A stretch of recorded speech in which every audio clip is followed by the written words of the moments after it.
Tov Jewish News, so great to have you here with us, and we are joined by an incredible person. His name is retired General Avigdor Kahalani, who's a decorated Israeli war hero. Avigdor, thanks for joining us. Thank you, Eliot. So I want to ask you, is this a deja vu moment for you? 50 years have gone by since the Yom Kippur War, the surprise, the failure of intelligence, the tragic loss of lives. What's the feeling? No, I will take you back to 67 because in 67 I was with my company near the border, exactly same mission. My mission was to penetrate to Khan Yunis and after that to Rafiq. And I was a company commander, and we waited for 3 weeks near the border at that time. And it's taking me Wow. back to 67. And Wow. exactly what happened that we had a trade from Egypt. At that time, we didn't know how to react. And about Yom Kippur is completely different from my point of view. It's worse.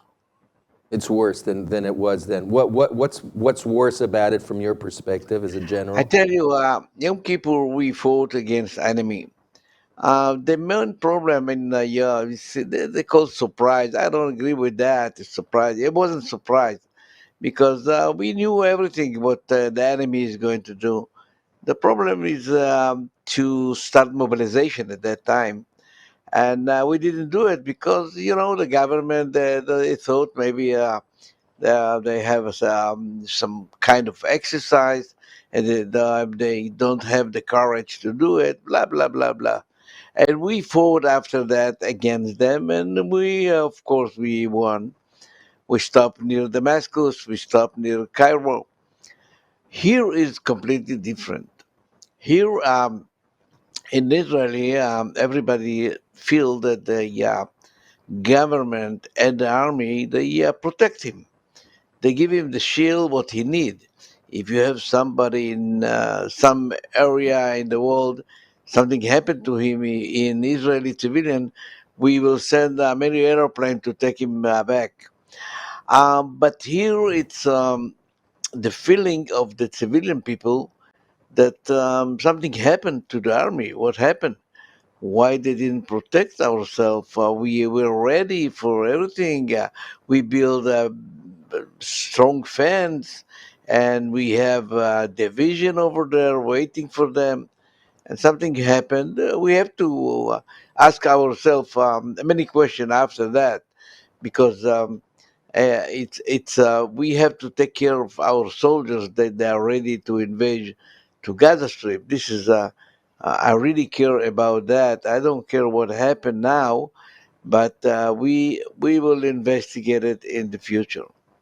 So let me ask you, it seems to me that at least during the Yom Kippur War, there was a complete understanding, both in the army and the Israeli population, that we are going to war and we're going to win. We're going for total victory. And at the end, we had a total victory, and we were pushing on towards the capitals in Egypt and Syria. Here nowadays, and I think the concept has been felt that for already a couple decades, the army doesn't really want to win. They maybe want to contain what's going on. What's your take on that? I tell you, if you take the information from the press, it's maybe you're right. But I'm traveling between the soldiers, between the unit, and I can see the morality. It's very high. I can see the forces they are ready to invade. They ready to hear in the radio, go and do it. Um, the question if we have the ability to do it, we have, of course. The question why we are waiting now, it's the decision by the government or maybe the cabinet, and they have their reason. I trust them because they can see all the view about the area, and but the moment they will say go, we will go. This is my feeling. We will finish the operation very soon, but after that we have to try to clean the area. To clean the area take you more time than to invade the area. It's a completely another mission, and we will do it. We will do it. Don't listen to the radio, even that So, you are talking to me now. so, in other words, it's your belief that just like 50 years ago, there was resolve in the top echelons of the army to go and totally bring to a total victory over our enemies, and that's what people say. You go to war to win, not to play around. But we've seen for the past 20 years in all the different mini wars that we've had that we didn't try and attain victory. We just tried to Yeah, hit them I back. tell you So, what. so do you think now, knowing, I think you probably know personally I the think. I people. think. I think. It's uh, we are guilty. We, the Israeli, we behave like those enemy. We behave them like in Geneva. What they all the rules from coming from Geneva, and we try to not to shoot when we can shoot because of many reasons. We behave like stupid. This is my point of view, and we are guilty about the situation. And my feeling now that we wake up. We wake up. It's too late. It's too late to wake up. And people said they feel that they have a mission now to destroy everything, and this is exactly what we are going to do. This is my feeling. You But believe that they're going to they. do it. There's enough resolve with the prime I believe, minister and the yeah, yeah. cabinet to get the When job they done this start, time. when this will start to move, nobody will stop us. The problem when they will say go. And this is the problem. I know that there is influence from all over the world, and some the people of kidnap people that we try to protect them. It's okay with me, but if if we will stop ourselves from doing that, I think we have to pack everything to go to some another country, because if we are not ready to fight for our freedom, why we are nation? We don't Yeah. have to be here, Right. of course. So let me My, ask you another question. There's been a lot of talk about the fact that more and more in the past number of years, legal representation has been responsible for Israel's lack of response, saying this is problematic and you can't do stuff. I even heard very serious allegations about some of our weapons not being in use because the legal departments, even in the army, said you can't use them. Back in your days, did you have that problem, and do you see that as being a problem today from what you know? look, uh, my son many years ago was in Gaza Strip, and he came back and he said that he was very upset. He was officer, and I asked him what happened. He said they are going to investigate me and put me in maybe in jail and trial, whatever. And I asked him some question. And he said I had to shoot to get out my platoon at that time. And I told him I was in army at that time. I told him, look, my son, if you come in the coffin, I will kill you. And this is exactly what I'm saying to my soldiers. I don't care. I really don't care. They should come back. And I don't care if those people are sitting around the table with air condition and give advice. No, I don't care. The moment that you send your son to be involved in war, you want him to come back. For He sure. represent me, he represent the country. And we have not to stop him, to give him some ability to stop him from doing that, from that. They have to kill. Exactly what I Right. said, to Right. kill, and to think about the picture from the kibbutzim near the border, Right. Faraza and whatever. Right. and they have to kill them, because if not, we have enough experience for many, many years talking and talking and talking. Look, look With the no result. result. Right. So let me ask you, you've known the Gaza Strip, as you said, from even before from the Six-Day War time, since it was actually became part of Israel as a result of the Six-Day War. And it seems like nothing has changed, or things gotten more radicalized in Gaza in the past 50, 60 years, from your understanding? No, it's worse now, of course. I think it's the time that Begin had agreement with Egypt, he had to give them the Gaza Strip.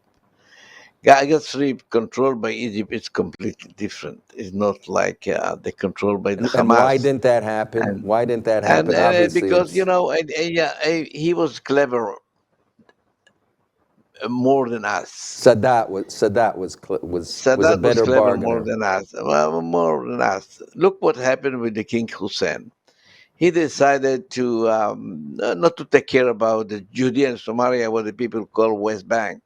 And he decided this is a Palestinian area. I don't care. I have enough in my country, and I'm going back to the Jordan River. And the same system was the agreement that we decided to withdraw. Of course, the agreement between us and Egypt to withdraw from Sinai, but Gaza Strip was part from Sinai, part from Egypt. What we didn't insist to withdraw from that area. I don't know what happened, but I think it was a huge mistake. And Gaza, controlled by the Egyptian, is different that controlled by the Hamas, and Right. we create a group of Nazis uh, worse than them near the border, and Right. we suffer a lot, many years from that, and we have to solve the problem if we want to survive. Is there any chance, do you think, that Egypt would take back, let's say, rule of the Gaza Strip as an outcome of this war? It can be dream that your dream and my dream, but it's not going to be there because because the Egyptian they clever enough not to get this big problem to make him one country. And no, I don't think they're going to do it. The Of course, the world prefer to see maybe a Palestinian state in the future, and how they make the contract. The only solution that I can see now is to bring few countries to the Gaza Strip, to build a new like government or something controlled by the UN, and to control the area. This is the only solution that I can see that, and that Israel will agree. I hope that the American will agree with us, but this is another problem. Okay. You're visiting to wrap up. It's been fascinating. You've been visiting soldiers along the front lines and all that now. What are you telling them? What are you instilling them insofar as raising their morale and all that? Look, first I'm giving a little bit from my gray hair. Gray hair is not because I'm too old. I'm old, but gray hair is experience. And try to tell them a little bit from my experience. Of course, they know me, and I'm talking about morality. This is the main problem. It's how to be organized before the war started. And I'm talking to them like a soldier. Do you have good weapons? Do you have ammunition? Do you have a gas? The radio is working well. Do you have contact with another tank around you? So many. Do you know the obstacles? Do you know who is waiting for you and when? Do you have a map? I'm talking to them with this language because this is what they need. They don't have to listen to the radio or to ask what the people in Tel Aviv will make decision in the future. No, they have to take care about themselves, and this is exactly what I'm talking with them. Great. So I thank you on behalf of the rest of the country, both for things you've done personally in the past and for giving our soldiers that needed extra advice from a gray-haired veteran. And we hope for all the best. I really thank you for joining us, Avigdor. It was a pleasure talking with you. Thank you, Eliot. And I hope the message will come all over. I trust you. All the best. Thanks for joining us on Tov Jewish News, where we bring you unique perspectives and insight. You can also check out our Hebrew channel for more valuable content.